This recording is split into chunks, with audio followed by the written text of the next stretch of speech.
Again, I've been sharing the story of Ted Burr from the book A Face from Uranus. I'll continue.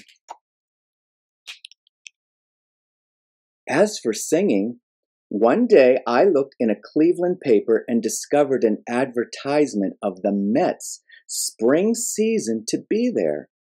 Ted footnotes the Mets as the Metropolitan Opera from New York City that came to Cleveland. I knew nothing of opera, but in looking over the strange names, came upon Lohengrin and Flogstadt. Both I knew I had heard of. I got tickets and began to devour books on opera. By the time Lohengrin arrived, I felt very versed.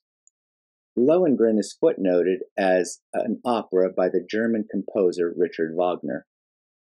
From that day, my love of opera has never wavered. I read everything I could of it and wanted more than anything to be an opera singer. It seemed the answer to everything, to wear beautiful flowing robes, jewels, to act. I was forever giving tragic scenes at home. And to sing, to be among those great artists. Twice I tried singing teachers. Some people said I was a soprano, others that I was a tenor, others that I was going to be a bass. In the midst of this, I sang everything operatic I could find. People advised me to let my voice change, not to sing at that present time. I couldn't resist. I would break out in a fever of song. Soon people said I was not singing, just screaming. And so my dreams seemed to fade until today. I feel that the one thing that might have filled my life, being an opera singer, has been closed to me forever. In school, my scholastic standing stood high. I was active in journalism and wrote a few plays and short stories.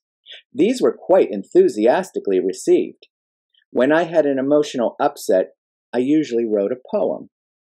In dramatics, I was voted the outstanding all-around thespian of the year. I made records as Macbeth for the Shakespearean classes. In a bit part, I stole the show of the senior class play. Someone called me a fairy. The principal objected to my one-day absence a year to see opera. I took art to escape a physical education class. Story to be continued.